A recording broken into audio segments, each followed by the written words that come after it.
right, at this time, I'd like to call the Town of Pierson regular council meeting to order on Tuesday, August the 5th, 2025, at 6:30 p.m.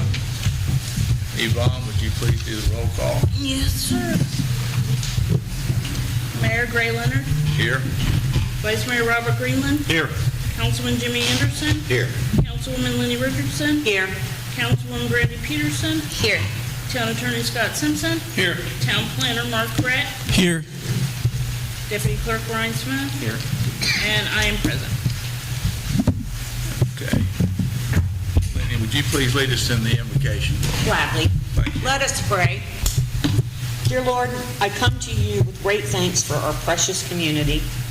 I ask that you continue to keep a hedge of protection around our citizens and all that may pass through her. Dear Lord, I am so grateful for our staff and anyone involved with the inner workings of this great town. Please bless them especially. Dear Lord, I ask you please tonight to grant us wisdom and direction as we make the decisions that benefit our town as a whole. And I ask these things in your great name. Amen. Amen. Everybody please stand for the pledge.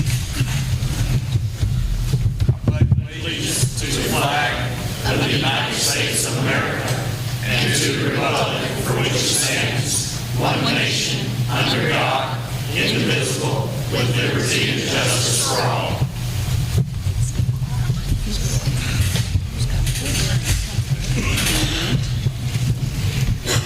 Before we continue on with our agenda, I would like to just let everybody in the audience know that anybody that's here that wants to speak will have an opportunity to speak. If you raise your hand and are recognized, we're going to ask that you come up to the podium, and you need to state your name and your address, and you need to speak to the council, and everybody will have around 3 minutes to speak. And we want to try to keep this meeting orderly, and if somebody doesn't remain orderly, they're going to be asked to leave. And with that, I hope we have a good meeting, and we've got a lot to go over. Let's move on to item number 4, the approval of the minutes. Has everybody had the opportunity to read over the minutes from our regular meeting on July the 15th and the special meeting on July the 22nd? Yes, sir. The mayor would entertain a motion to approve these minutes. Move to approve the regular meeting minutes from July 15th, 2025, and the special meeting minutes of July 22nd, 2025. There's been a motion on the floor by Councilwoman Lenny Richardson to approve both of these sets of minutes. Is there a second? Second. Seconded by Robert F. Greenland. All in favor say aye. Aye. So carried. Moving on to item number 5, we have some new business. The first one is 5A. It's an ordinance number 2025-08. This is the first reading. I would like to have our attorney read the ordinance, please, and then I believe our Deputy Clerk Ryan Smith will have some comments after that. Ordinance number 2025-08 by title only for first reading. An ordinance of the Town of Pierson, Florida, proposing amendments to the Code of Ordinances of the Town of Pierson, revising municipal water regulations, providing for severability, providing for codification, providing an effective date. Ryan, would you like to enlighten everybody what this is? Yes, thank you. So several meetings back, we discussed water rate increases. We've only done 2 in 30 years. Technically, we should be increasing that every year with the consumer price index, but we haven't been. So we drafted an ordinance. If you look at our original water regulations, the original rates from 1998 were in there. This ordinance removes those rates and puts language in here that allows us to set those rates instead by resolution. So instead of being baked into the ordinance, the resolution can be updated as needed. There's also language that has been added to this to allow us to look at that every year. You know, I didn't put an automatic annual increase in here, just the language that says that the council will have the ability every year to look at it and evaluate whether or not we need to do an increase. And then In our original water ordinance, there were two sections, Article 2 and Article 3, that were identical, so they were just kind of redundant, so it removes all of Article 3 to get rid of all that redundant language. Other than that, that's all that changed in the ordinances. So. Does anybody on the council have any further questions they'd like to ask? Ryan, what commission was it that regulates these increases? Well, the Florida Public Service Commission, Public Service they put out an annual CPI rate every year, and it looks like some municipalities use that as a starting point. I think when we did our original increase, however many years ago it was, that's what they based it on. So that's what we decided to stick with. Thank you. Is there anyone in the audience that would like to come up and ask any questions regarding this water rate issue or ordinance? I need you to come up to the podium.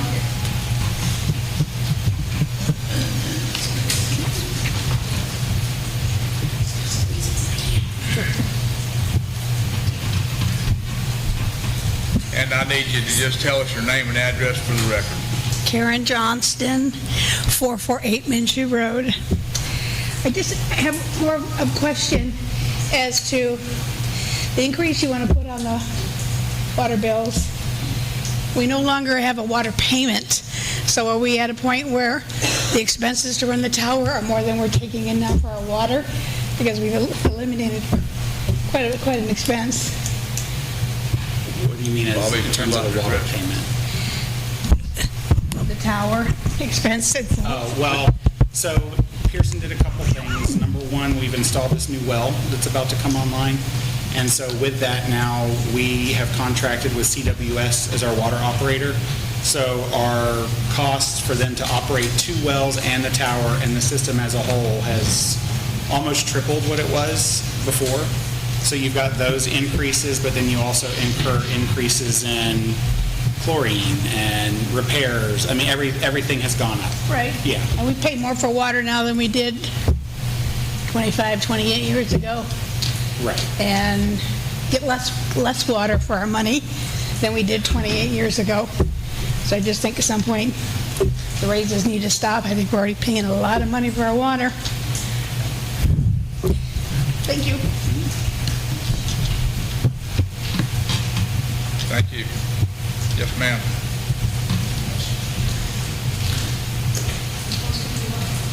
Karen Pittman, 520 East Washington, Pierson, Florida. Do we have a Is that surplus? mic on? Speak through the mic here. It's on. Okay. Can you hear me now? Yeah. Okay. So do we have a surplus in our water department right now? Ryan, Not really. No? No. So we're at a deficit? We're not at a deficit, but We're we don't have a surplus in there. Okay.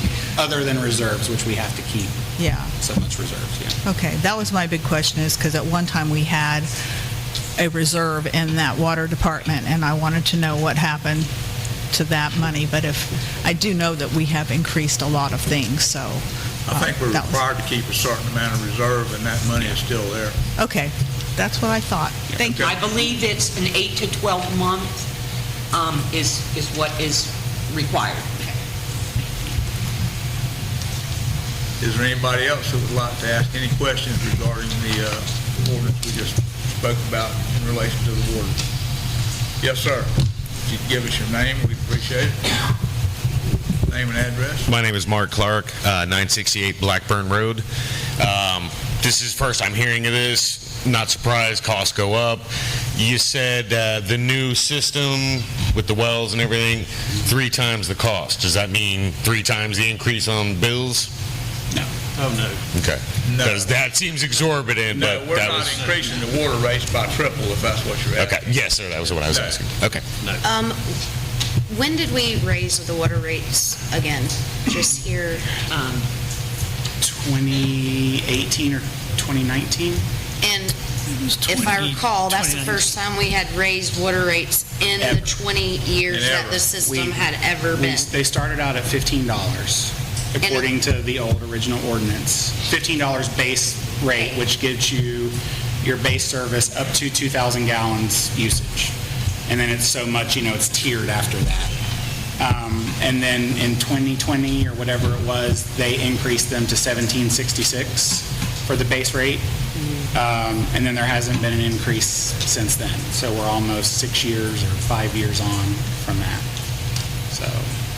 And weren't we required during our ordinance or something, and that was put into place for us to increase that every so often? A rate study was done by Florida Rural Water, and as part of their recommendations to the town, they had drafted an ordinance. I don't know who worked on that, but there was an ordinance drafted at the time that was two parts. One part was to raise the rate to 1766, and the other part was that it really needed to go up with the consumer price index increase. That part was left out of the ordinance. So all they did was a single price increase. Thank you. Any other questions on this? Okay, any more discussion? Ready for it? I make a motion to approve ordinance 2025-08 on its first reading. All right, there's a motion on the floor by Vice Mayor Robert F. Greenland to approve ordinance 2025-08 on the first reading. Is there a second? Second. Okay, seconded by Councilwoman Brandy Peterson. Yvonne, would you do a roll call vote, please? Yes, sir. Councilwoman Brandy Peterson? Yes. Councilwoman Lenny Richardson? Yes.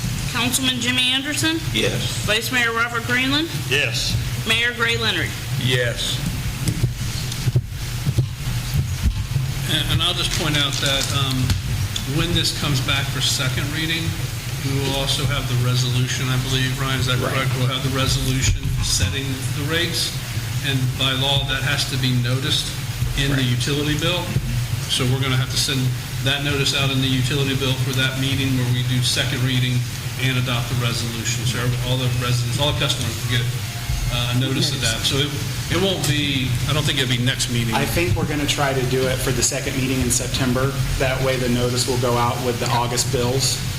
And so it'll be noticed in the bills and also in the paper, so people have plenty of opportunity to come, talk about the rate increase if they've got questions, if they, want to ask questions or whatever. So we're aiming for the second meeting in September. Just want to explain why you won't see it next meeting. All right, let's move on to item number 5B, which is ordinance 2025-09. This is also the first reading of this ordinance. And I would like our town attorney to read the title of the ordinance, and then I'm going to turn it over to our Mark Corrett, our planner, for further discussion. Ordinance number 2025-09 by title only for first reading. An ordinance of the Town Council of Pierson, Florida, amending the Unified Land Development Regulations to incorporate ordinance number 2014-01, providing for applicability and severability and providing for an effective date. Okay, Mark, could you enlighten everybody what this is entailing? Yes, I will. Thank you. This ordinance takes an existing ordinance that you have been required to adopt by participation in the state and federal National Flood Insurance Management Program. That standalone ordinance was created in 2014, and it is not incorporated in the Land Development Code, although it affects the location of development within a floodplain, and it affects how things are built within a floodplain. So the fact that it's not in the Land Development Code can be confusing.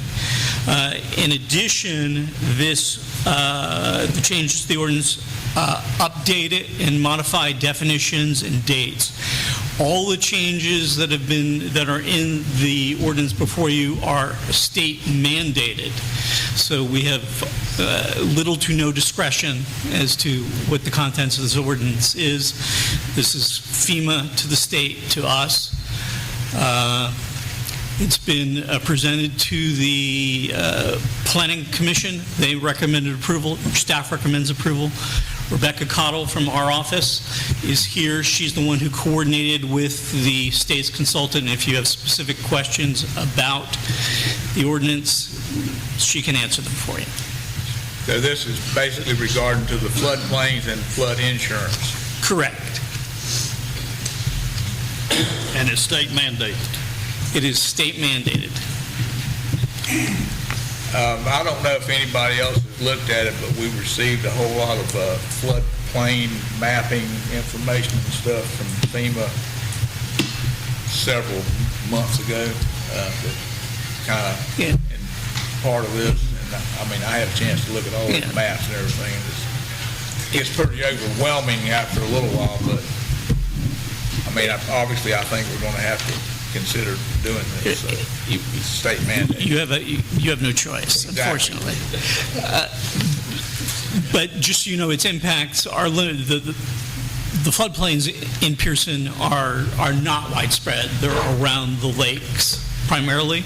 There's a few properties, in close proximity to the lake, if you were to build right by the water, where these ordinances would come into effect, and they would have the effect of either moving the structure out of that 100-year floodplain or increasing the floodproofing that would be associated with building in that location. So that's the practical effect of these ordinances. But in terms of the vast majority of development within the town of Pierson, it doesn't occur within a 100-year floodplain. Is there anybody on the council that has any further questions they want to bring to Mark this time? Is anybody? Yes, you have something? No, I said not at this time. Okay. Is there anybody in the audience that might have any questions on this? It's just regarding the 100-year historical floodplain, and is there anybody out there that has any questions? All righty. Being no further questions, I would entertain a motion to approve this ordinance 2025-09 on the first reading. Move to approve ordinance 2025-09 on its first reading. Been a motion on the floor by Councilwoman Lenny Richardson to approve ordinance 2025-09 on the first reading. Is there a second? Seconded by Councilmember Jimmy Anderson. Yvonne, would you please give a roll call vote on this item, please? Councilwoman Brandy Peterson. Yes. Councilwoman Lenny Richardson. Yes. Councilman Jimmy Anderson. Yes. Vice Mayor Robert Greenland. Yes. Mayor Gray Leonard. Yes. Let the record show that the ordinance 2025-09 was read in its entirety here, or the title was read in its entirety, and it was approved on the first reading by unanimous roll call vote.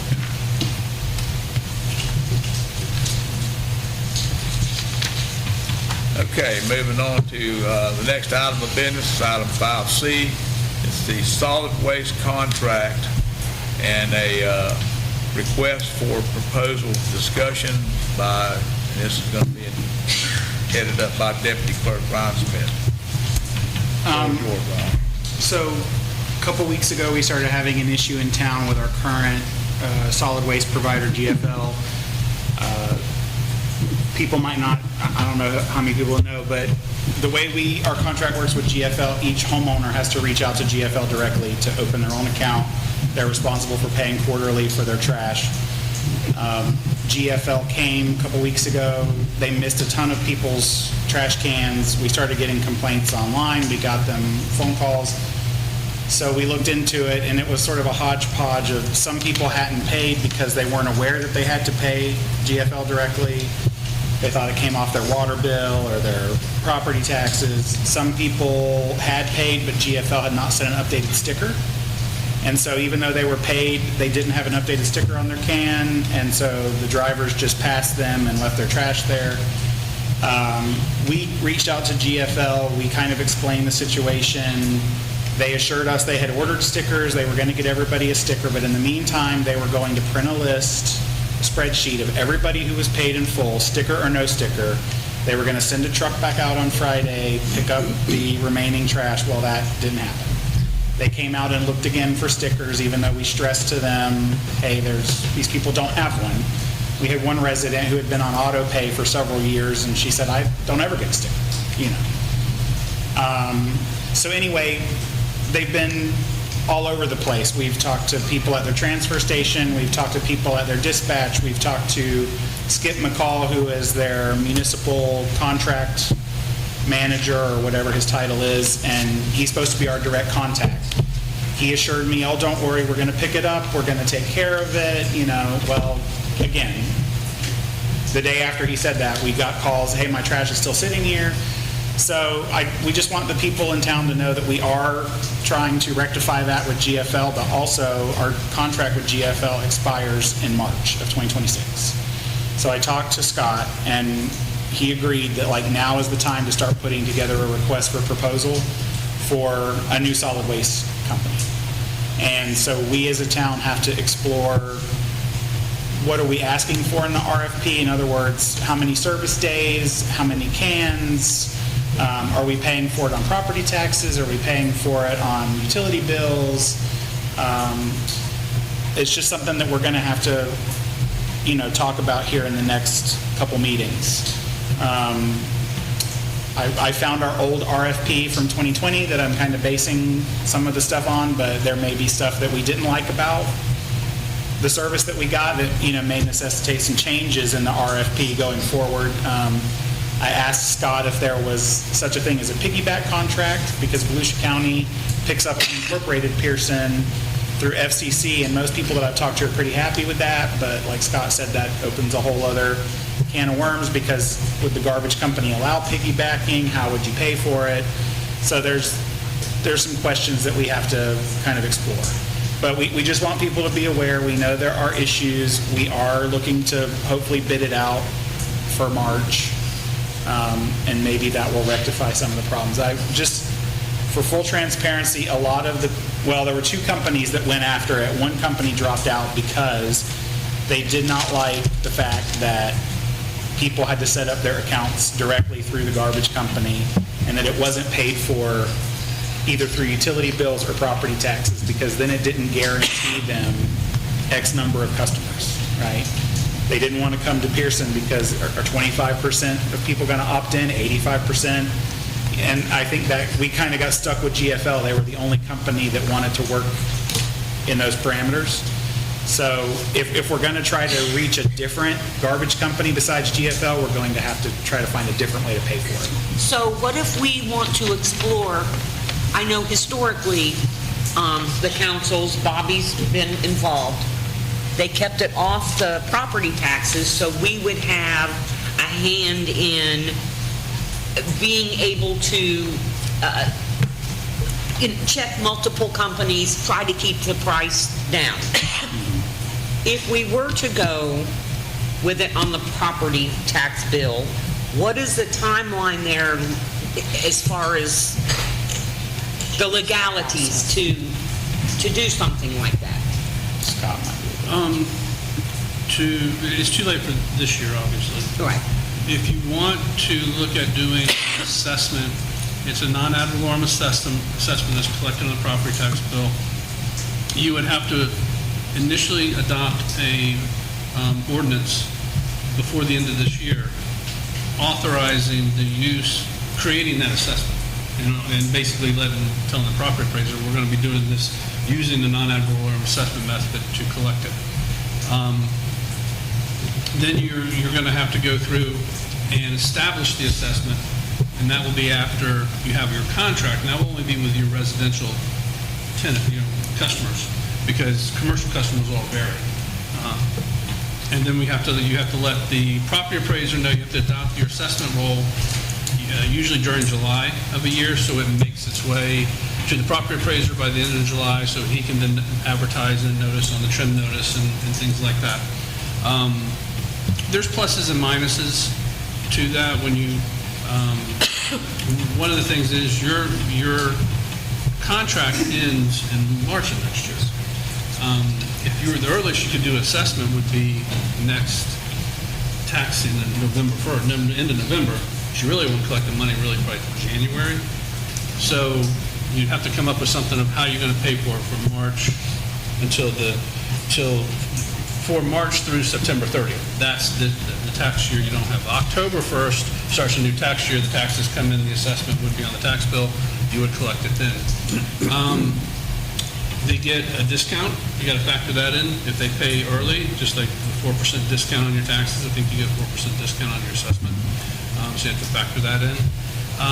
You need to consider that, say you have a vacant home, when the assessment roll is looked at, no one's getting service there. And so you don't assess them because they don't have an active account. Sometime during the year, someone buys the house, moves into the house, now you have an active account.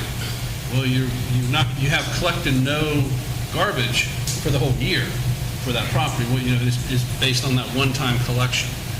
Likewise, people may be living there and then move out halfway through the year, so you've collected for a full year of garbage even though they're there half a year. So it creates some unique, things to think about. But once you get it in place and transitioned, so where you have a system going, it usually works pretty good. I would suggest there's firms that do just government finance and setting up assessments. And I've always advised my clients, you set up the assessment for the first time, it's good to have one of these firms do that. That's what they do. You get it set up right, and each year you can kind of follow the model that you did the previous year just for adopting the assessment amount based on what the contract says. But at least you set up the whole thing correctly. And these are usually set up where the cost for setting it up with them, because they have, there's the law firm that associates with a financial advising company that tells you how much your assessment should be. Their costs are factored into the assessment, so that gets paid, or you get reimbursed that way. But I would just recommend that you consider, at least for creating the assessment, looking at one of those firms that do just that. And I've had one that I've used a few times, and they've done the Lake Helen assessments. They've consulted with Oak Hill, and also consulted with Holly Hill. So they do a pretty good job, and they're pretty reasonable. But if you're going to go that route, that would be my recommendation. You don't have to. We'll do the best we can, but you want to make sure it's set up right the first time, and then you just kind of follow that process for years after that. But that's basically how that kind of works. I think GFL's making this issue much more difficult than it needs to be with these stickers. If you put your address, 270 Richardson Lane, on your can, they've got a do not service list. 270 Richardson Lane, do not. The sticker deal could just be omitted. Well, I believe we have this problem every 3 years when this situation comes up, and I'm glad we've got this many residents in the town hall tonight, because I'm going to ask every one of y'all to participate real soon. We are the only municipality in the county that does not have it on the tax bill, the only one. The reason why we can't get any competition up here between the service people is because they know that we don't have 100% people to pay. And I think that, and I've been one to not want it on the tax bill, because I was afraid that we would lose our bargaining chip if we ever got it on the tax bill. But anyway, that being said, who in here would be against putting the garbage collection on the tax bill? I'd like to see a raise of hands. Okay. Now I'd like to see who would be for putting it on the tax bill. Okay, so it's a little more for than against. But anyway, I'm glad you all are here, because for years it's been a thorn in this town side, I'll be honest with you. And but thank you for participating. I appreciate it. The only comment I'd like to make on these, on the garbage service, whether it be GFL or anybody else, is that the only way we're going to get people to have their trash picked up like it should be done is probably if it's on the tax roll. And I'm like Bobby, I don't want it to have to go that way.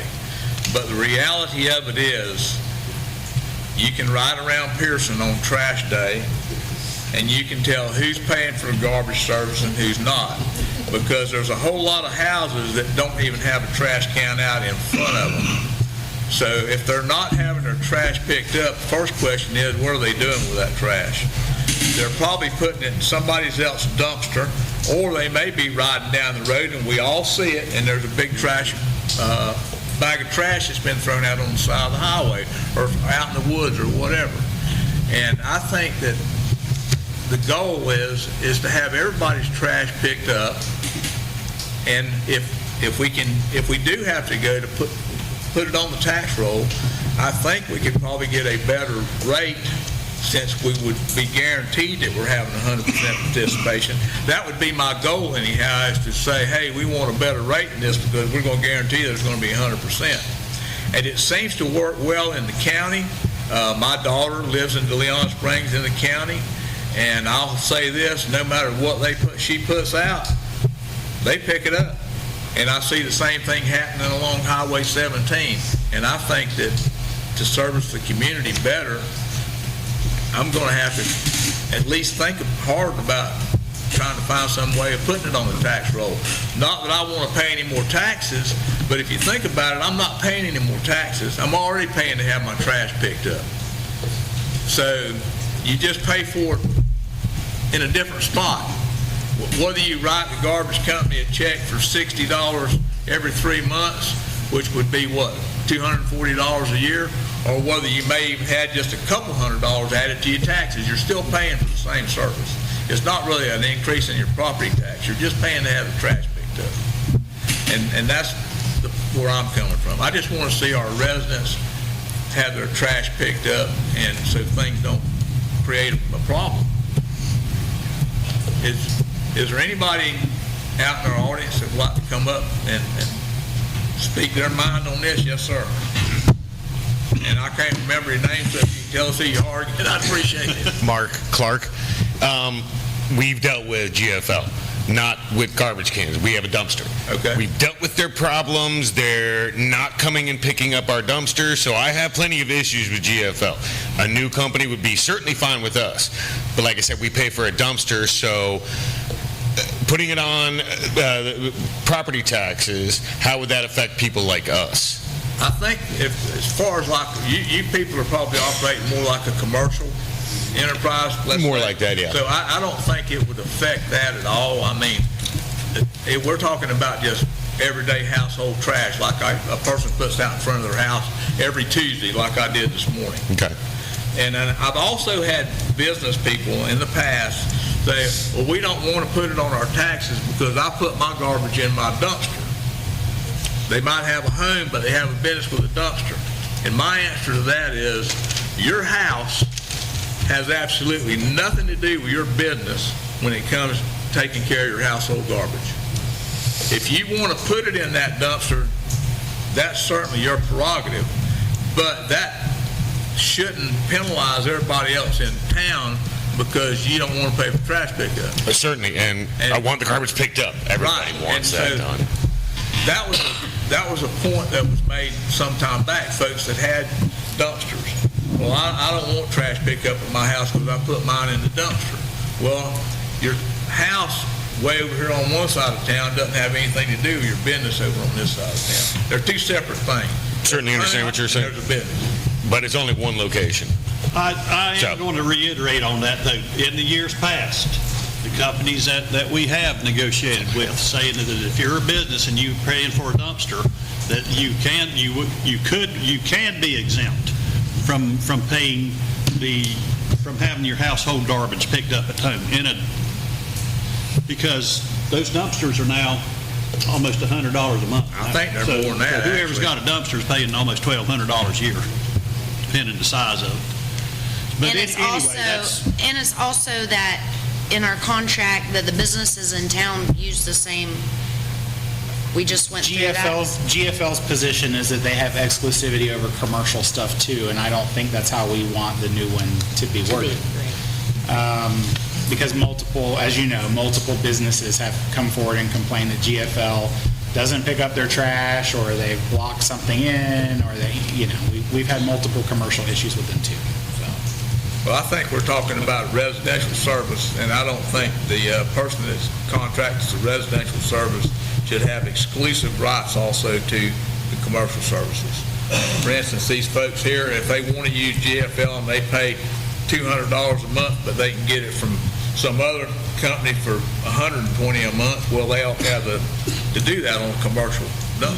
I mean, that's just my... I don't think we had any option. Yeah. Anybody else? Come up, state your name, and we'll be happy to hear from you. Good evening. Philip Hughes. I live at 1051 Blackburn Road. On this matter, I'm in the county. We have a great service with the county. I believe in that contract, every resident pays on their tax bill for trash. If you want a commercial can, you pay extra. The way I'm looking at this is, if I'm a company wanting to pick up trash, I'm going to go with the guy with the taxes, where it comes off the taxes. I know I'm going to get paid, versus I may not get paid. Nobody likes to do business and not get paid. So, Well, I agree with you. I think it ought to be something where he's going to know that if you got X number of people in an area, that every one of them's going to pay, and I agree with that. anyhow, that's the way I feel. If you got a commercial business at your house, or you want extra trash, you can pay extra to get a bigger dumpster. Thank you. You're welcome. Thank you, Phil. Anybody else? Okay, being no further discussion, we are going to be in talks with some folks on contracting for the refuse pickup. So, moving on to item number 5D, the Scarecrow contest in October. Debbie Summer here. No, she's not here. She just wants to make sure she can get this approved again for this coming October to do scarecrows. We've been doing the Scarecrow contest for a long time, and from my point of view, everybody's had a lot of fun with it, so everybody feel the same? I have no problem with her. I make a motion to approve Scarecrow contest for October 2025 on the fence. Debbie Summers of Summers House Group will be sponsoring it. Okay, there's a motion on the floor to go ahead and approve the Scarecrow contest again for October 2025. Is there a second? Second. Seconded by Councilwoman Lenny Richardson. All those in favor say aye. Aye. Motion carried. Okay. Okay, moving on to item 5E. It's the Volusia Sheriff's Office contract. And I don't know quite where to begin on this.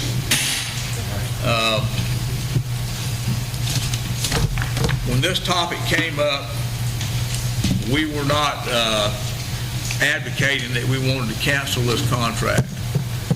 When the topic came up, we wanted to meet with the sheriff or people from the sheriff's office to possibly negotiate a better price for our contract, because the price that the sheriff's office wanted was around $335,000 annually. $335 annually. 345, excuse me. And this would consume around a third of our budget. The town of Pierson, we're a small town. We've always been a small town. And we operate on a budget that's just barely over $1 million a year currently. So to take $345,000 out of that budget would mean the town has only got a little over $600,000 to operate the entire town on for the whole year. So we wanted to discuss that. While that meeting was taking place, and during that meeting, a deputy that was in the audience approached me and handed me a note and told me that I needed to look at my telephone and check my messages. And at that time, I did check my message, and I received a message directly from Sheriff Chitwood asking me, what do you think you're about to do? I don't need 180 days to cancel a contract. I can cancel this contract in 30 days. And he all further stated, as far as I'm concerned, this relationship is over.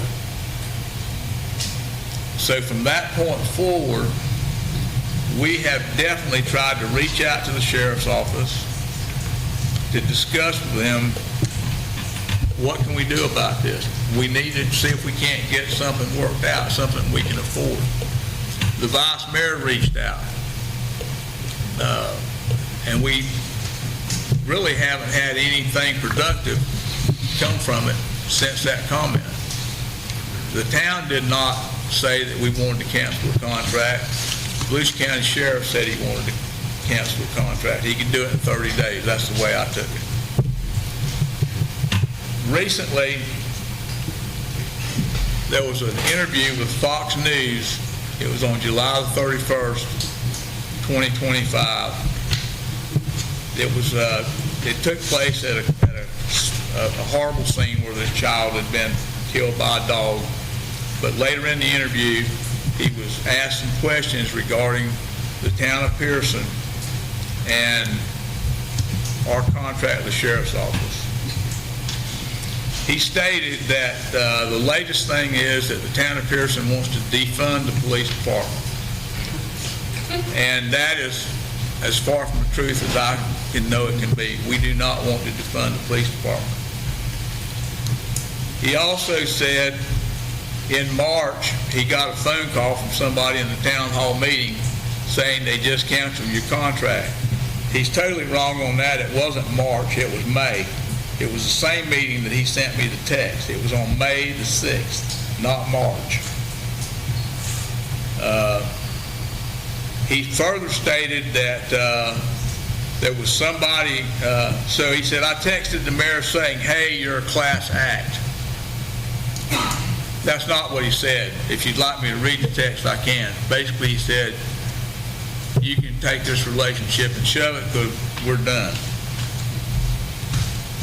He also stated in that interview that one of the problems was that one of our town commissioners acted like the town fool. He said that the commissioner stated the only way we can renew this contract is if you put a quota system in there. That's not what was said at the meeting we had. A comment was simply made, do you guys have a quota for writing traffic tickets? I mean, it was just an innocent question that somebody that's not familiar with how law enforcement works may ask. Nobody said, if you're going to be here, we want you to put a quota system in. That's not true. What he said was, the person that made this comment said they wanted X number of tickets written and X number of cars stopped in order for us to have a contract with them. That was not said. It was never said. He further went on to say that he felt bad for the folks in Pierson. The folks in Pierson are outstanding people, and they deserve better leadership. He said, you got a mayor and some of his cronies up there that are acting like a bunch of 5-year-olds playing with matches. This is on a live television broadcast on Fox News. Sheriff Chitwood said he felt like the residents should get together and look at their government. He said, does a town of 800 residents need 7 commissioners, or whatever the number is, a town attorney and a town manager? He said he felt like the town would do better if we unincorporated and let the county take care of things for them. We don't have a town manager. We don't have 7 commissioners. And there's a lot of folks out there in the news media, especially that thinks that the mayor is a full-time paid position or something, because they've contacted the town hall, want me to be able to sit down and do interviews with them and stuff like that. None of us are full-time people. We're elected to these positions, but we basically volunteer to do it. We get paid something for a meeting when we attend a meeting. I couldn't even tell you how much that is. I don't really care if I get paid or not. And that's not what it's about. I was born and raised in Pierson. My family settled in Pierson in the 1800s, and I'm here because I care about the town. Anyhow, he said he felt like the town would do better if we were incorporated. He said they're a town that cannot provide services. Chitwood said they can't even take care of their Little League up there. Chitwood made the statement that last year he had to go in and make sure the Little League had resources to play last year. I would like to know if there's anybody that can tell me what resources he produced so the Little League could play last year. If you would like to know where that comment came from, I'm going to tell you because it hits me right in the heart. On the opening day of Little League last year, I was at the hospital with my wife. I had to take her to the emergency room. I was supposed to throw out the opening pitch of the ball game that day. I called the lady that was the the president of the West Felicia Little League, and I told her, I'm not going to be able to make that today. I'm at the hospital with my wife in the emergency room. Can you find somebody else to throw out the pitch? Well, apparently, Mr. Chitwood threw out the pitch. And as a result of that, I guess he made sure the Little League had all the resources they needed to play last year. Basically, at the end of the interview, he wanted to let everybody know how clueless all the council members were and all the people that lived in Pierson were as to what was going on. And I'm going to leave it at that. And if you think that this is not factual, I would ask you to go on YouTube, look up Chitwood's interviews, and go to that interview where he talked about that child being mauled to death by that dog. Go down to 12 minutes and 10 seconds into that interview, and you can hear exactly what he said. And that's about all I got to say about it. We're still trying to negotiate with the sheriff's office over a contract. He said all kind of stuff about nobody wants to sit down. Listen, the way he's called this council out and the way he's called me out personally, I'm going to be honest with you, I'm going to have a hard time sitting down with him at a table and looking at him in the eye and trying to come up with a contract. I'm not made that way. I don't talk about people like that.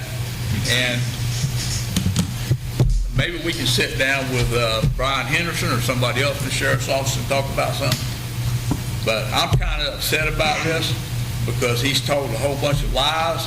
He sent letters out to everybody in northwest Volusia County about what we were going to try to do with the sheriff's office. It was a letter that caused hate and discontent and total confusion in the community as far as I'm concerned. Number two, who paid for those stamps, all those stamps? I They were tell you, who paid for 74 them. cents a piece. The taxpayers paid for those stamps. What does the contract in Pierson have to do with anybody that lives up in Seville or Barberville or Astor or wherever else he sent those letters to? It doesn't have anything to do with them. It has to do with just the town of Pierson. And whether it was intended or not, it created a lot of ill will, bad feelings, and confusion in the whole part of northwest Volusia County. And if you'd like to ask me any questions on this, I'll try my best to answer them honestly. Mr. Mayor, I'd like But that's where I'm coming from. We gotta get We're going to go ours. around the table here. And- Okay? And my thought on all this, it was unnecessary and uncalled for. All this council was trying to do was to see if there was anything that the Volusia County Sheriff's Office could do to lower the cost of our expanded service. And that's it.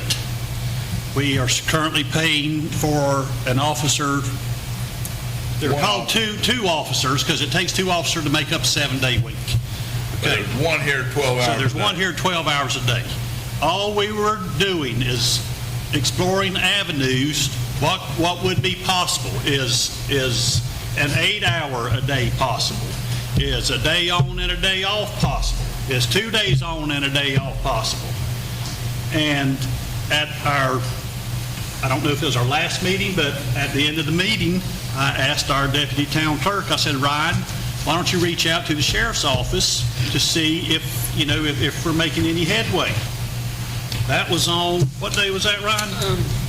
I reached out to them on the second time I reached out to them Second time.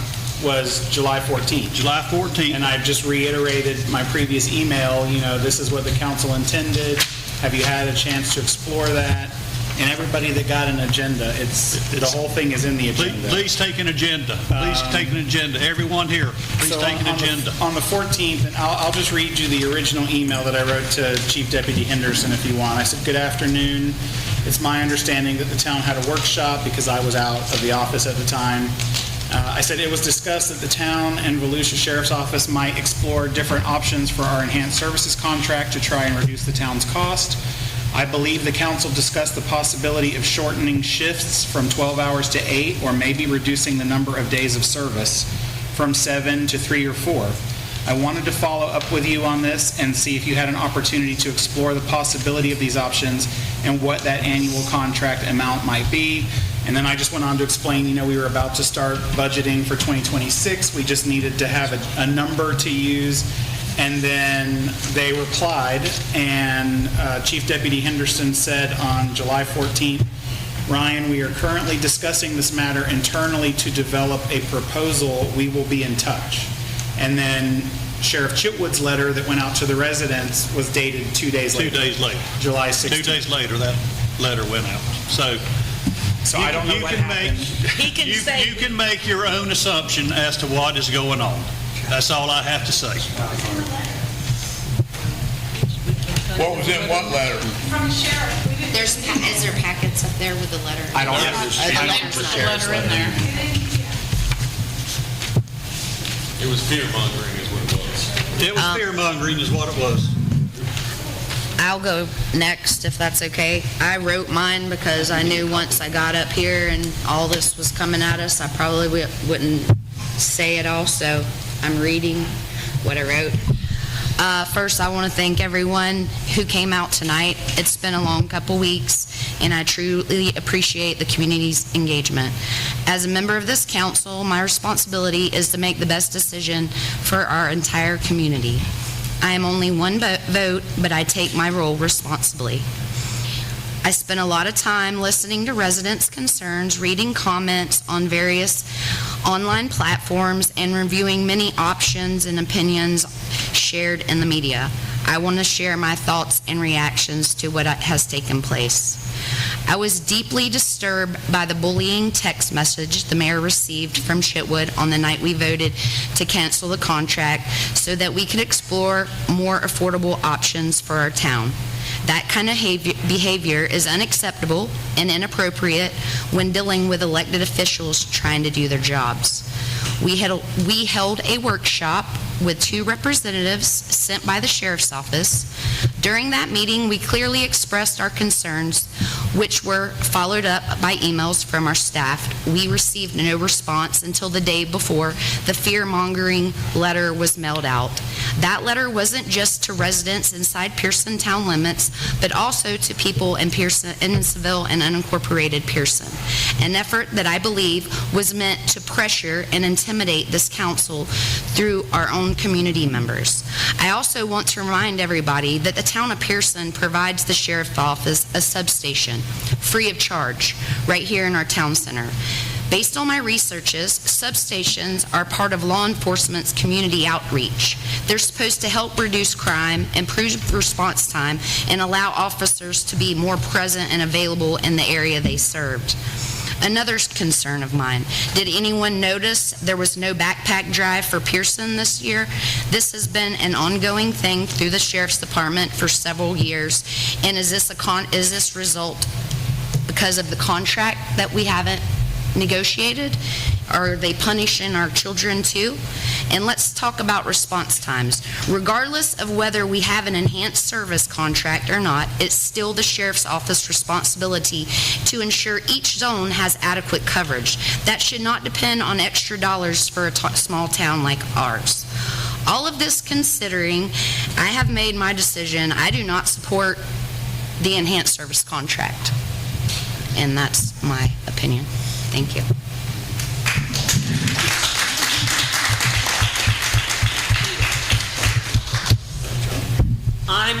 I'm really sad that there's no media here, that we could set the record straight. I hope they have the fortitude to contact us and make some public records requests so we're not damned to all of Volusia County. He's lied to us. We have proof of the meetings, we have proof of emails, that there were internal talks at the sheriff's office to see what they could do for less money, less days, whatever. And he's blatantly lied. I've had some citizens say, well, if we don't have the enhanced services, maybe response times will be less. And I said, stop. I have personally called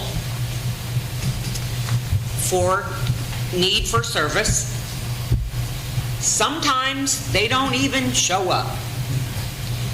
I have filed complaints,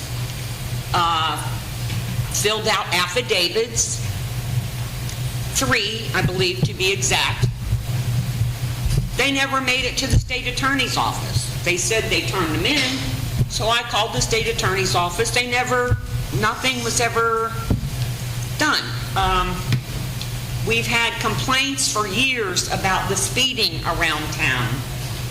In the mayor's neighborhood, in Brandy's neighborhood, the kids after school, we've complained meeting after meeting. Nothing happened. So, I agree with Randy. The fee for the enhanced services is not warranted.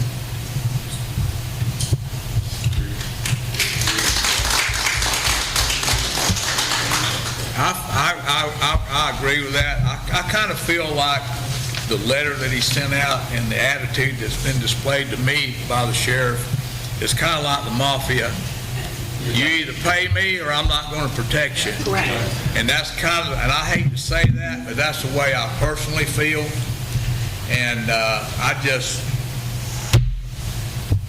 don't know what to do. I mean, Ryan. I just kind of wanted to back up and explain to people, if they're not aware, how this works. Everybody, if you're a resident of Pierson, if you're an unincorporated area of the county, if you live in DeLand, if you live in Ormond, if you live in Volusia County and you look at your property taxes, you are paying the law enforcement fund a percentage of your property taxes.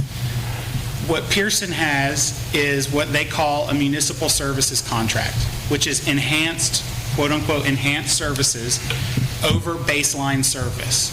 So the letter, and I think the problem that a lot of people had with his letter is he made it sound like without the enhanced services contract, Pierson would be completely unprotected, and that is not true.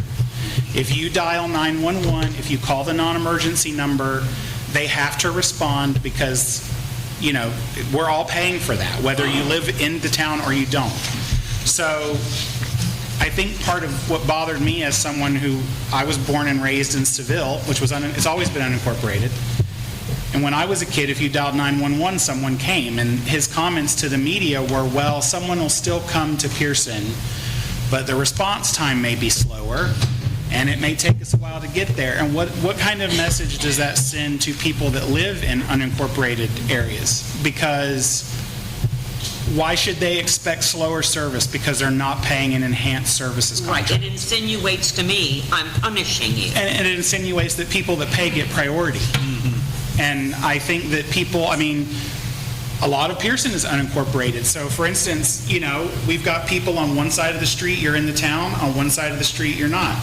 If your neighbor is in town and they call the sheriff, are they going to get faster response than you across the street? Right. It doesn't make any sense to me.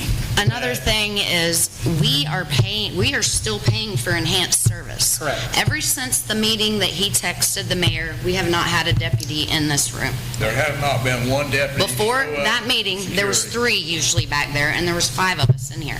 Yep. And our contract doesn't expire until the end of November. I think around the 12th of November, the middle of November, something like that. Yes, sir. And I mean, legally, we have done what the contract required of us, which was to give them 180 days notice, which is 6 months. And in the meantime, we have continued to pay their quarterly invoices. We just sent a check for $79,000 for the next quarter. And yet they haven't been showing up to meetings like they're supposed to. We haven't seen their presence around town as much. So And this would equate to 68.75% of our ad valorem taxes. So, yeah, so our total property taxes in the town of Pierson, and we can get into this more if people would like to come listen to a boring budget meeting on the 8th of September. But Pierson is kind of unique in that about 32% of property in Pierson is some sort of tax exempt, whether it's ag or, something along those lines. So all total, the town only collects, this year, they're going to collect about $502,000 in ad valorem taxes, property taxes. So of that, if you were just paying for the enhanced services contract out of the ad valorem taxes, that would equate to 68.75% of our total property taxes, just for the sheriff contract. And I know people in the media have said that it's 2 deputies. There's only 1 deputy at a time on patrol for 12 hours in Pierson a day. So then you have to ask yourself, do we pay the 1 deputy for 12 hours and 69% of our property taxes accounts for that? It's 33% of our total budget overall this year. So, and people write us all the time and they want to know why certain things haven't been done in town. Well, so in an effort to not raise your property taxes to the maximum millage that we can, you either have to pay for the sheriff and then cut down everything else, your parks budget, your street cleanup, your culverts, your ditches, or you have to find another source of revenue. So in other words, do we want to raise property taxes to the maximum amount? I personally don't. I mean, people already don't want to raise water rates. Why would they want to raise their property taxes too? But Pierson has very few revenue sources, and so that's where we find ourselves now. If the residents want this enhanced services contract for 11 or 12 hours a day, then we're going to have to find ways to cut what already exists and increase revenue. And just FYI, for anyone that came to the budget hearing last year, we did have to borrow $150,000 from reserves last year just to make all this work. And we don't want to keep doing that because we're reporting to DOJ. The town for 7 of the past 10 years has been over its budget. We've been in trouble with the Auditor General. We've had to send letters through our CPA explaining that we would get better at following a budget. And so now that we are following a budget, this is where we find ourselves. So instead of just spending like crazy, we have to work within the confines of our revenue. And, it's sort of up to us what we keep and what we don't keep. And that was the entire point of us reaching out to the sheriff to begin with, is when they came and met with us on April 15th, and they showed us that the contract was going up another $25,000 this year. We said, can we even do this financially? Because we were paying $304 for about 3 years, and we used COVID money to pay for that. So it didn't come out of our budget for 3 years. That's gone. Now that's gone. So then the year that expired, the contract went from $304 to $319.50, which was a 4% increase. And now this year it's going from $319.50 to $345,522. So $345,500, which is another 8% over the year before. So that's what sort of necessitated us reaching out to them and saying, hey, is there something we can do? Because we'd like to keep a sheriff in town, but we don't know if we can continue to afford these increases. And, like you said, that's sort of the response we've been met with. I think on top of that money that the sheriff wants, the people that live just inside the city limits of town are already paying on their ad valorem taxes around $140,000, $141,000 a year that goes into that Volusia County Law Enforcement Fund, which the sheriff gets a big cut of that, I'm sure. I mean, that's the only county law enforcement fund I know about. But so if you take that $140,000 and then you add the $345,000 that he wants on top of that, that's a lot of money. And we simply wanted to ask if there was some type of a way we could get a little bit better contract price, and then it's blended up into what it is here now. And we are it's 33% of our total budget to have one deputy. But the town of Pierson's contract is 0.2% of the sheriff's budget. Yeah. It's 0.2. 0.2% of the sheriff's budget. So yeah. The 33% of the budget from the county of Pierson is a lot of money. I mean, yes, sir. You want to come up? Thank you, Mr. Mayor. Yes. Paul Martell, 506 North Pine Street. Sitting in the audience, paying attention to what you're saying. By the way, I fully concur with your feelings and the way this was structured. But I'm thinking, listening to the people clapping and backing the council and not going against you, I have a suggestion. Now, this may not work, and I may be out in left field. My point I'm trying to get across. You all have said good words, good statements, sensible statements. Why don't you get together with our illustrious council, put a letter sent to Chief Chitwood, but more importantly, we have a governor, Ron DeSantis, up there. We got senators who represent us. Let's use the paper and pen to accomplish what we want to accomplish. My God, we're logical. You're willing to work with the individuals. Apparently, they are not.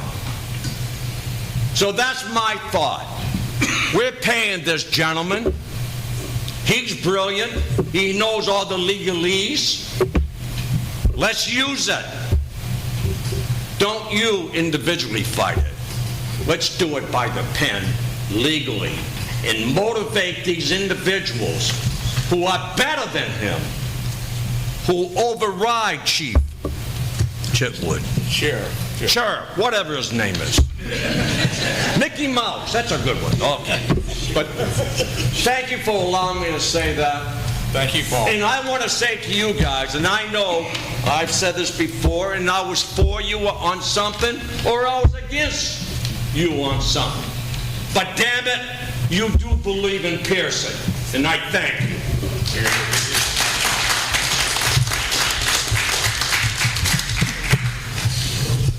All right, let's move on to, Are you not going to let the... yes, ma'am, come up front. We'll be happy to hear from you.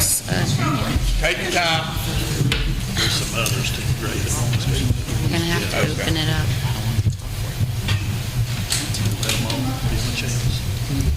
What is, the decision is going to be, what, based on the council making a decision, a vote? I think the council gets our decisions from our residents that we speak to. Okay, so just like this, and I just wanted to make a comment about monies for how many years now? The sheriff's office is separated from the county with the vote they had. Every employee that I used to work with, all the civilian, I can't speak for the sworn, but there's a lot of civilian employees, multiple times a year, $1,000 cash bonuses. The sheriff has paid for health insurance for every employee that works for him, that works for the county sheriff's office. He pays all the health insurance benefits, so it doesn't come out of their paychecks, for them, for their families, everything. And all this money is being spent, and can't give us any kind of understanding or break or see, help us. I wonder if they're being doged like we are. I was told that this was the last year they would be getting their raises, but they're getting them twice a year, and they're getting $1,000 in their pocket, cash, basically, and been told by multiple people how much financially it's, not to mention the raises they've gotten. Now would be a great time to be working for them, because they're making a heck of a lot more money than I ever did when I was there. But the money they're getting, the raises they've gotten, and the insurance and the cash bonus is why he wants all of the money. You know, and this is where our money's probably going to help pay some of these things. I just would like to say for the record, I would like to see Pierson have no sheriff's office.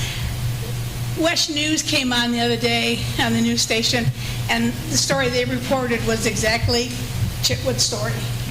Correct. And it went on Facebook, and I just made a comment, before y'all start cheering this on, why don't you learn the facts? Because that was his story and not the story. And West 2 News went right out and publicly trashed our town, and all the hundreds of people that make comments about, can't wait to get up to Pierson because it's going to be all the illegal stuff going on, and everything bad's going to be happening here now, because that's how they're making it sound like our town is. And it is so far from what Pierson is.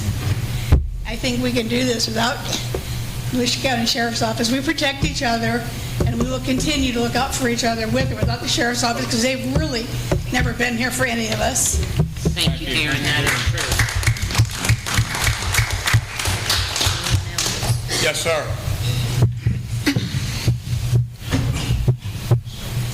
So I'm not a resident of Pierson. My name's James Powers. I'm from Ormond Beach, Florida. I actually ran against Sheriff Chitwood in 2024. This is the prime example as why I ran against him, the tyranny of the government trying to take over small communities. It all starts in a small community. It all starts here locally.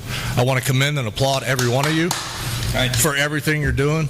Please keep up the fight. I would ask the city attorney if he has looked into the sunshine law being violated by Sheriff Chitwood texting you personally. He likes to violate everyone else. He turned Jeff Brower in a few years ago for sending him an email. That'd be a great way to start. If there's anything you guys need to help, I've got a pocket full of phone numbers to congressmen, senators, Florida representatives, and I'd be willing to assist any way I can. Thank you very much. Thank you. Thank you. Yes, sir. Hi, my name is Keith Romanowski. I go by Doodle. I'm at 968 Blackburn Road. For that price, what are we really getting? One officer for 12 hours? Yeah. That's ridiculous. That's way overpriced. For that, we could have our own police station. I mean, I might be a little naive in that, but... It would be pretty hard to have it's a lot more involved in the police department than just paying a man. I just feel like the price that we're paying and the service that we're getting, it does not reflect the... I don't disagree with that. Chitwood, I see him as a tyrant, and he needs to be removed. So I definitely support you guys, and thank you guys very much for everything you've been doing for Pierson. Yeah, Thank you. Thank you for coming. Yes, ma'am.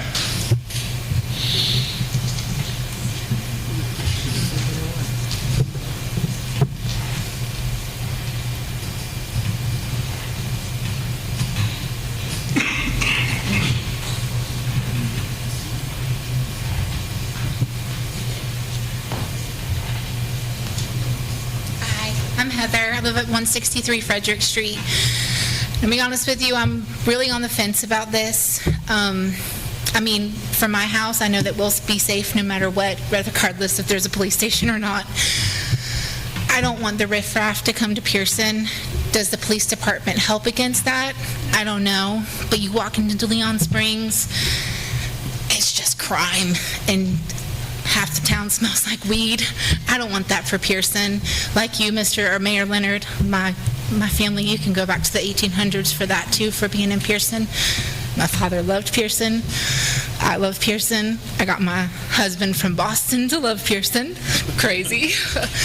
What I want to know is if that money is not going to go to the police department, can we please do something about that playground? We are already in the works of doing some stuff at because I've seen what tetanus can do to anybody. Absolutely. And if somebody gets tetanus from one of those playgrounds, it's going to be a lot more than $300,000, okay? And I'm not asking, because, that playground, heck, it's the same equipment that I used to play on. But I think that it would be important for the families that have littles to see that we're actually doing something. And I would like to know, where that money is going to go to. Okay. Thank you, guys. Thank you.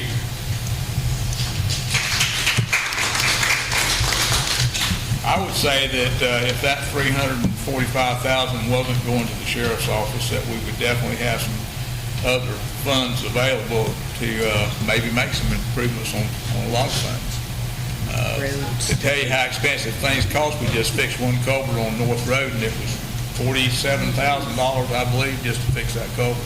And we have some more that have to be fixed. Yes, ma'am. Karen Pittman again. So we've got 3 more months left of the contract. So why are we not prorating that and keeping the money in our town since we're not getting the service that we have contracted to pay for the next 3 months? Do we have a deputy here 12 hours a day? I haven't seen one yet. All I can tell you is we don't have one here at our meeting tonight. I can tell you that for certain. Where When they might usually be, he's I don't sitting know. right up there, or he's sitting right over there. I mean, it's not like he's actually There driving. were 2 deputies here this morning Oh, was it? before 8 o'clock. Okay. Sitting there just north of the post office. Okay. On County Road 3.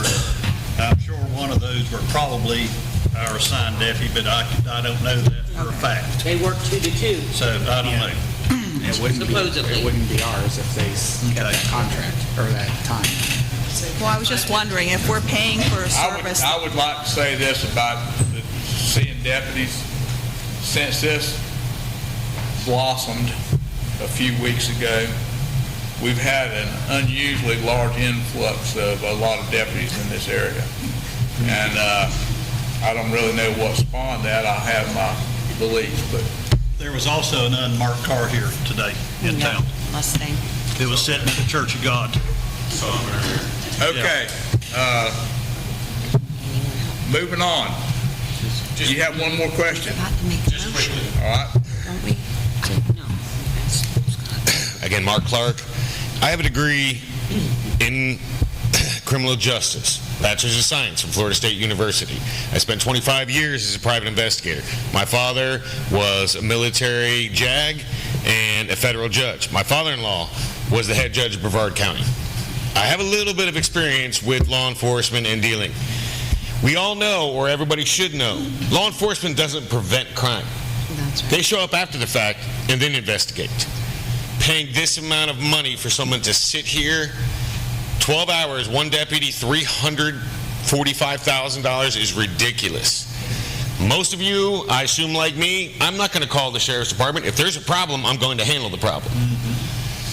I agree with everything y'all said. I'm glad to hear it. If your father, who lives right next to us, ever needed anything, all you got to do is make one phone call and we're right there.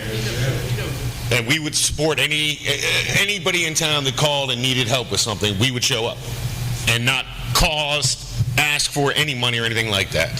So I'm glad y'all have taken, and I agree, he needs to go. He's strong-arming this town. Among what other towns is he doing the same thing to?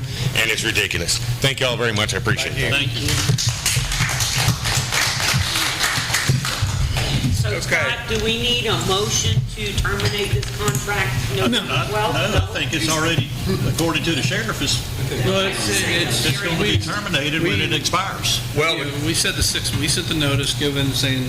the contract is valid at least until November 12th. We sent the sheriff's office a check one day this past week for $79,000 and some change. I don't know exactly what it was. It's a little over $79,000. So that contract is fulfilled, it's paid. If he doesn't live up to his end of the agreement, then we might need to address that at another point. So there's no other payments from Pierson under the contract? This pays through September 30th, so we would be responsible for all of October and then the first half of November. Yeah, that'd be one. Which is like $39,000 or something like that. We'll talk about that. All right, let's move on to something else. Okay, we want to move on to item number 6, which is old business, and it's the Northwest Volusia Little League agreement. It was tabled on the 17th of June and the 15th of July, and I'm going to turn this over to our legal counsel. I had not received anything from the Little League. Thank you guys for coming. Yes, Thank you. As you know, I told you I was out of town the last 2 weeks of July, but I had access to the emails. Apparently on July 31st, they sent an email to the city, or to me, and copied the city, but they didn't use my right email address. So I didn't see it. So I didn't see that until Monday. I emailed Brian and just said, and Yvonne said, have y'all heard anything? Because I haven't heard anything. Yeah. Yvonne, you want to elaborate on And so this? there was- He just said what exactly I was going to say. They asked for it to be tabled because I notified them that they were sending it to the wrong email, so Scott never saw what they were sending. Yeah, so, I mean, Okay, but we saw it. You all saw it. I forwarded it to We you saw all. it, you didn't see it. Okay, I got you. He didn't see it. and I just got back in town on Saturday, and I saw it Monday afternoon, and then I think then they sent it to my correct email address today. I got you. And I think you all saw what they said. Yeah. And so I didn't, in the last 2 days, I really didn't want to spend any time adjusting anything until y'all gave me direction. If you want to go with, I think they're proposing to put the poles up, not the lights, the donor, the lights backed out. Right. Put the poles up with the 5-year deal. I can go in and put that contract together, make the changes we made. But I have not made any changes to the contract since our last meeting because I wanted to hear back from them. And then when I did get their notice this week, I just didn't want to do anything until I got direction from y'all. Didn't we say the original contract and then there were a few A changes? few changes, yeah. I just didn't do those few changes until I heard back from them. And I just didn't, now that we've heard back from them and the proposals changed a little bit, I just want y'all to say, yeah, go forward, put it together the way you did it with their proposed changes, with the poles, no lights type situation. If y'all want to go for that, that's fine with me. Yeah, that's fine. Okay. Is that, everybody good with that? Okay. I don't agree with what was in this email. About the light fella backing out.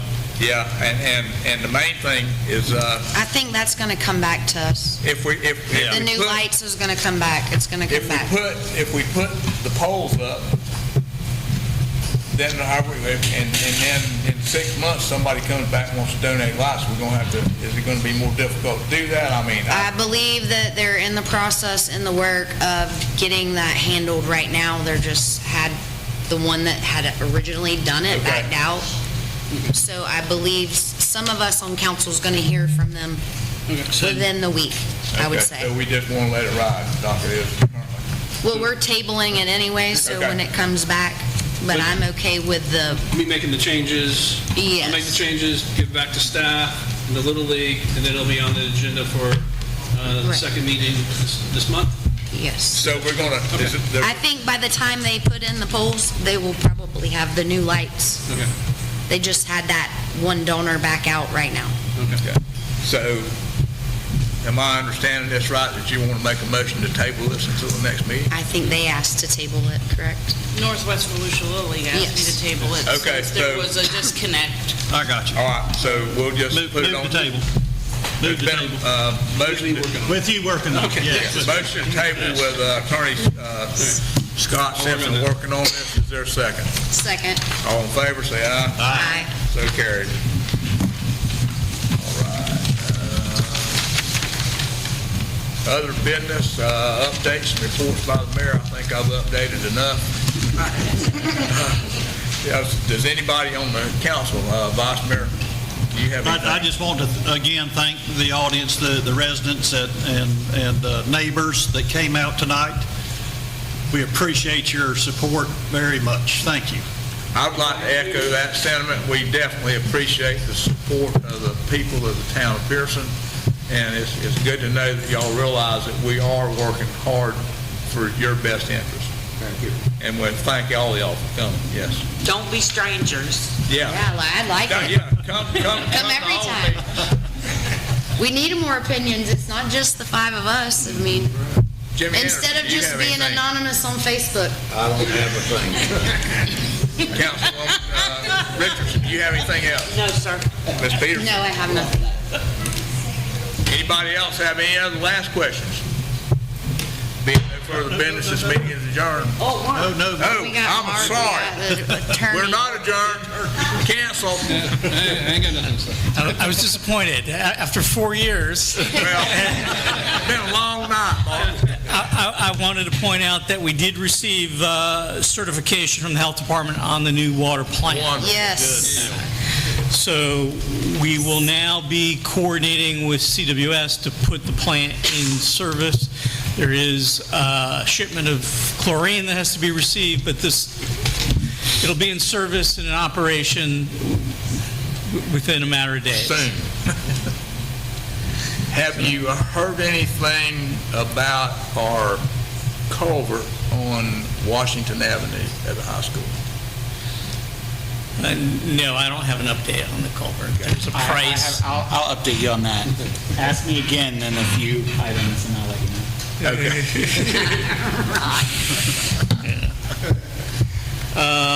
I'll be here this Thursday from 9 to 11:30 to meet with anybody who has any land use or zoning questions about their property, and sign up through the clerk's office and get a time slot. And I do want to remind you that I will be out of my office from August 18th to 9/1, but Rebecca will be available to continue providing those services. 19th through September 1st. The 18th to 9/1, so I'll be back for your town council meeting on the 2nd. Okay. Mr. Mayor, can I actually add something? Yes, ma'am. Our last meeting, we talked about annexing some, and I just want, if you know anybody that's next to you that wants to voluntarily annex into our city, the only way that this town can help unincorporated and the surrounding areas keep all the development and the houses and all that is to get these people in our town. We only have 1,500 residents, and most of the people with Pierson addresses is not in our city limits. And we are trying to expand that. I mean, am I speaking? Correct. Correct. I made a statement at our last meeting. It would be for us to control the growth that's going on in this county. If y'all haven't taken a ride, you'd be very surprised. It would be wise, I do believe, for this council, for this town, the town of Pierson, to try to annex everything from Highway 40 to 305 to Highway 11 to the river into Pierson. That's the only way the East Coast is going to stop, because they're not stopping. They're coming right on. I bet you in 40 years, if that's not done, in 40 years, this whole damn place would be nothing but houses. And a lot of you may not know, there's parts of Shaw Lake Road, there's parts of Washington Avenue, there's parts of Hagstrom Road Like that a are not jigsaw in puzzle. the town. I mean, your neighbor is not in the town. So if you have a neighbor that's not in the town, talk them into getting in the town.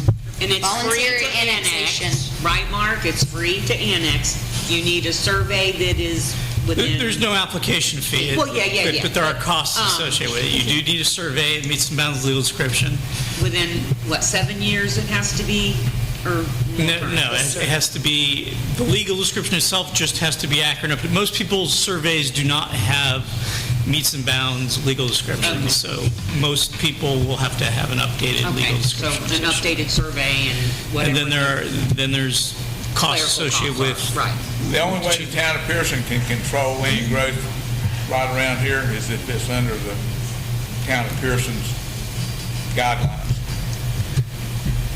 If it's in the county, then if somebody wants to put a 500 home development in just somewhere down the road, there's nothing we can do about it. If you know anybody that would like to annex in, we'd love to have them in the city. Anything else? No, thank you. One more chance. Anybody outside have anything? Ryan has a question for us. Sorry, do you want me to come up there, or is my voice okay here? If you want to make it brief, you can stand right there. Well, what I never understood, like, the new Duncan that's up there right now, it has a Pierson address, like, we all know that that's Barberville, but even growing up in Barberville, we always had, our water bill came from Pierson, like, it was always Pierson, Florida, it never was Barberville, so is that kind of like what you're talking about, like? Yes, we have water customers that are not in the town of Pierson. Then how do they get that address from the state? I don't know that answer. It's postal, right? Post office establishes those addresses, and in some cases, I think Barberville, I may be wrong, but I think Barberville, they don't have any rural delivery out of the actual Barberville post office. So the rural delivery would come probably out of the Pierson post office, and that's how they get rural route, box number, whatever it is, Pierson. Because it's being delivered out of Pierson. I think that's the way I work. It is confusing, but I mean, there's folks up closer to Seville that may even have a Pierson address because the delivery There's truck about comes out of Pierson. 14,000 people who have Pierson addresses. There you go. 14,000. And 1,500 in the town of Pierson. Wow. Wow. Wow, that's, All right. Is there anybody else? I'm rounding, but it's roughly Staff report. roughly the number. If you have one. Did Scott not have anything for his thing? No, Scott said he's good. I'm good. Okay, so you wanted an update on the culvert at Washington Avenue near, is it Frederick that it's near? Yes. By the high school? Yes, near Fern Street. So last year, we noticed there was some washout there. It looked like maybe the culvert there is collapsing. We've been kind of back and forth. I actually called Louis Trivet at Volusia County last week, and Louis Trivet says he thinks the easiest thing to do would just be to bring a camera truck up here. He'll run a camera down it, they'll try to evaluate it, and whether it needs to be sleeved or whether it just needs to be replaced altogether. The county said they would give us a price to do that. Based on the price that they gave us for North Road, they are way under what we would get charged by any other contractor. And we do, Yvonne and I have been working with FEMA. We have gotten some payments approved from FEMA to the tune of about $68,000 to cover both culverts. So we do have money to use to fix that culvert. So if the council's okay with it, we can bring this up at another meeting, but depending on what Volusia County says, I say we just let Volusia County fix it. I agree. I think that we need to make it, can we make a decision on that tonight? Well, maybe we wait until Louis Trivet looks at it. But what I'm saying is, to get him to go ahead and authorize him to come check it. He's That's gonna. what I'm He's already. Okay. Yeah, he's going to meet me and Louis out there one day, hopefully next week, and just kind of evaluate it. And the only other thing I had was our first preliminary budget and trim meeting is September 8th at 5:01 p.m. So if everybody wants to hear some fun budget numbers, here. Come crunch the numbers. Yep. At 5:01. Anything else?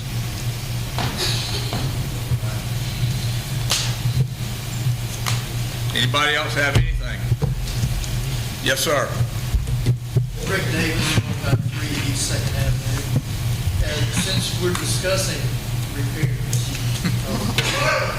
as much as I like our little speed hole on Second Avenue, I'm concerned about the liability that this city may face if somebody has an accident due to our little speed hole that is kind of in front of the son's property. Oh, you're talking about the dip in the road? Yeah, I call it the speed hole. Okay, where that culvert is, or the manhole? Is that what it is, a manhole that used to be there? Yep. Okay, so that's just a matter of filling. I think the manhole's been there forever and ever since I was a little kid. And then they've paved over it, and I think that asphalt has just compressed more there, but. I never know. Okay. I'm just concerned about liability there. Well, we need to have our guy look at it. I mean, hard, yes. It slows it down, I like that. Anybody else? Being no further business, meeting is adjourned.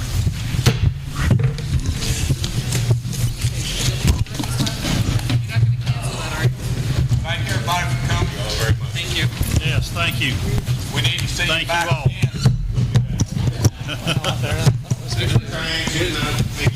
Appreciate it. No, come on back, man.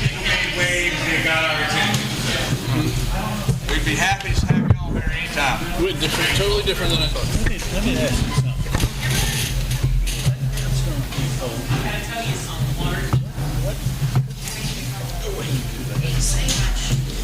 I don't, the only thing that jumped out at